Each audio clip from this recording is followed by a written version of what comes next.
Hi everyone, I'm Chef Tera Murray with Beyond Green Partners, and today we're going to be making beef and noodles. There are quite a few different beef and noodle recipes. I was drawn to the one that was more similar to beefaroni because that was something that I ate a lot as a kid. So I thought it would be something very approachable for the kids.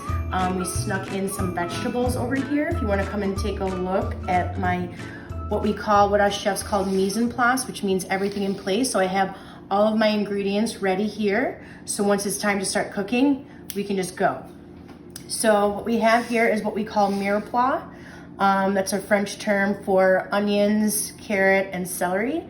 And what I did here was kind of like a medium dice, but if for some reason, your kids don't like it's chunky, you can always shred it just to kind of sneak the vegetables in there.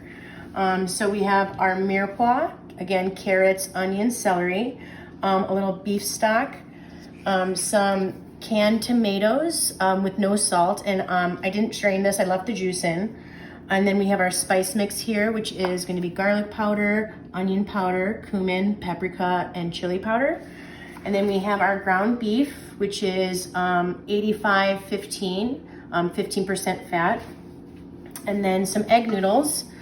You can use macaroni noodles, but I prefer egg noodles, so that's what I got. So we got about 1 pound. And then for garnish, and this is optional, we got some cheddar cheese that we're just gonna shred on the top, and I just thought we'd put a little parsley and green onion on there just for cuteness. All right, so we can start. So what I'm gonna do is, if you have one of these Dutch ovens, that's great.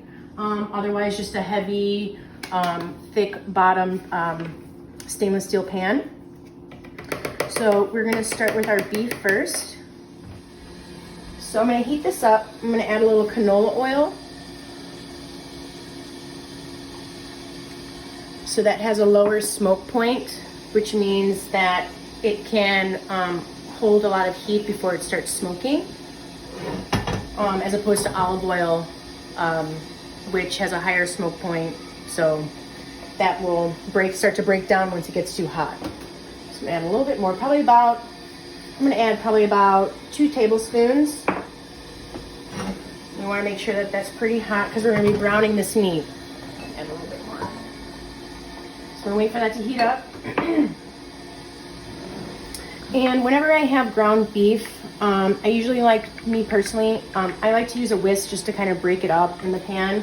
I did so a little bit in the bowl, as you can see. And I also like to mention that I get all these ingredients at Aldi. I know that there is an Aldi in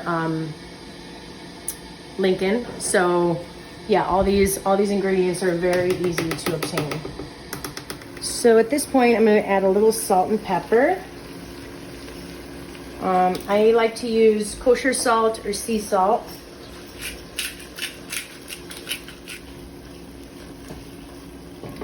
So probably just a couple more minutes. We just want to kind of get most of the pink off because we're going to be straining this and then adding everything else, and then returning our beef back to the pot. So really what we're trying to do is just render off the fat, get a little brown, get a little color on it, and then start with our second part of the cooking process. And one thing I should mention, my noodles here, they're already cooked, if you couldn't tell before. A lot of times on packages, they say to add oil to the water, but what I usually do, and I find to be the correct way, is to add salt to your water, drain it, and then rinse it with a little water just to cool it off.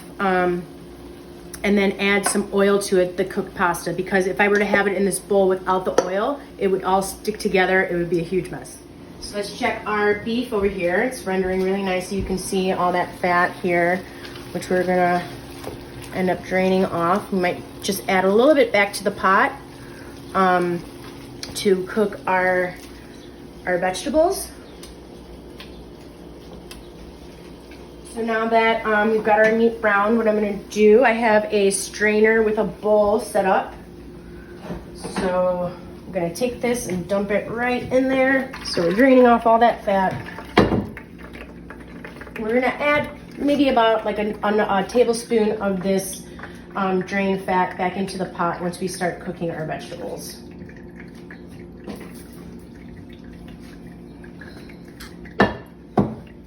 Get the rest of this out of there.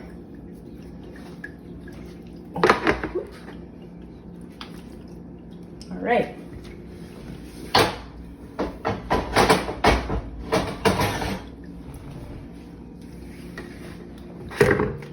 So we got, see all that fat down there? We drained all of that out, okay? So for our next step, we're gonna start cooking our vegetables and just putting everything else together. So we're gonna start off with our mirepoix. Get this on. I also took about, you can see in the pan here, I took about 2 to 3 tablespoons of the fat that we drained off of the meat and put it back into the pan. So just add our celery, onion, and our carrots.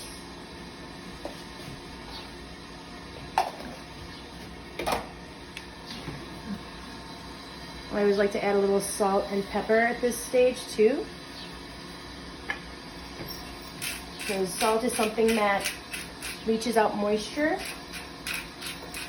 And that's pretty much what we're doing when we're cooking, is removing moisture. So this is going to kind of speed up the process a little bit. So we want to cook these until they're a little tender, until they're a little translucent. Or at least when our onions are a little more translucent. So this is going to take about 5 minutes. So now you can see that our vegetables have softened up a little bit. So I've turned my heat down to about medium-high. Now I'm going to add all my spices and kind of get those toasted together. Smells real good.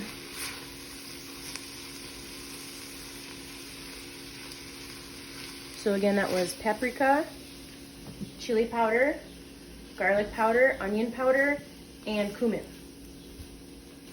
And of course, you know, omit what you don't like. I always like to say recipes are a suggestion. The more experienced you are cooking, the more confident you will be to substitute things that you might not like or that you might not have in your kitchen. Being locked in the house maybe is a good time to try all of that. And I hope that everybody's staying safe and sane out there. So now we're gonna add our diced tomatoes. And remember, we're leaving the juice in there.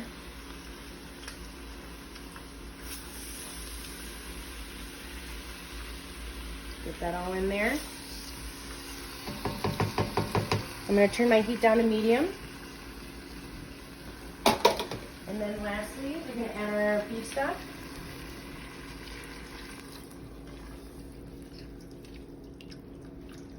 I'm going to bring that up to a boil. And then the last things we'll be adding is our noodles and our beef. So now we're going to add our beef. So this is about 2 pounds.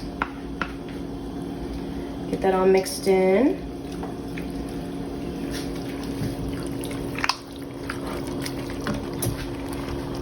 Now that I look at this, I might add just a little bit more stock just to make it a little more saucy. So let's say 2 cups.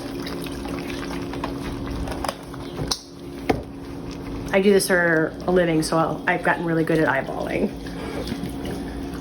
I added more stock just because I wanted more liquid. We don't want a dry, sad beefaroni, or beef and noodles, excuse me. So we're gonna add about 1/2 pound of noodles to this.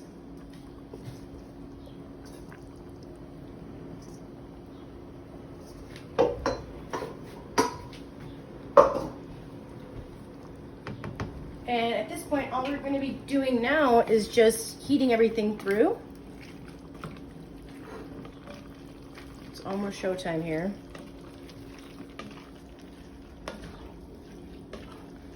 So I'm at about medium high. So I'll probably let this go for about 5 minutes, and then we'll be ready to serve and garnish. But first, before we do that, we always must taste. Always taste everything. We're really just kind of tasting for doneness, of course, and then for our seasoning.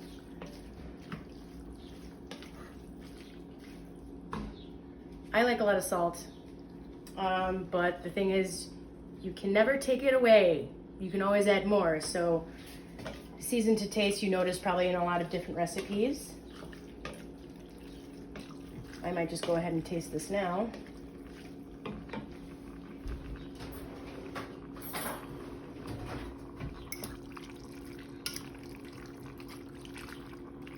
Not totally like out of the can, but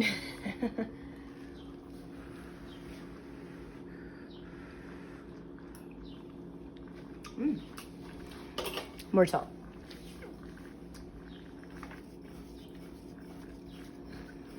The spices really come through. I can taste that chili. The salt and pepper is just gonna enhance that more for us. Because that's basically salt's job, is to enhance our flavors. Might add a little pepper too, actually.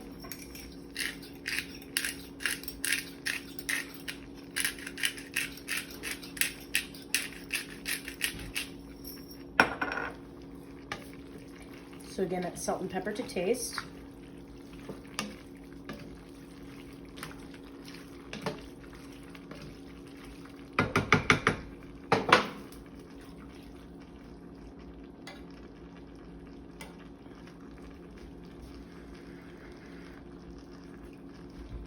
Divine. All right, the salt really brought it to where it was supposed to be. So now we're pretty much ready. So we don't want to, I added the noodles last. We want to make sure that we're not overcooking the noodles, so that's why I added it last. Definitely something to watch, the final stages. So now we can go ahead and serve.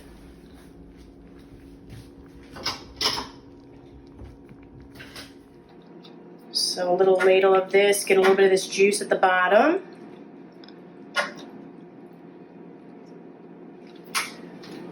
Bring it over here. Clean these edges off.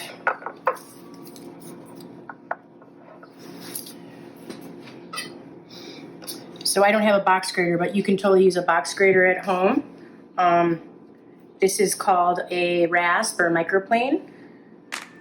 So I'm just gonna grate cheddar on top.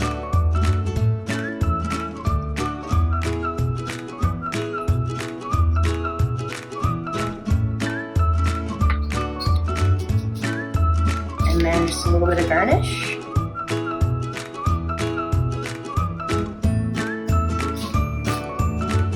And there we are, beef and noodles.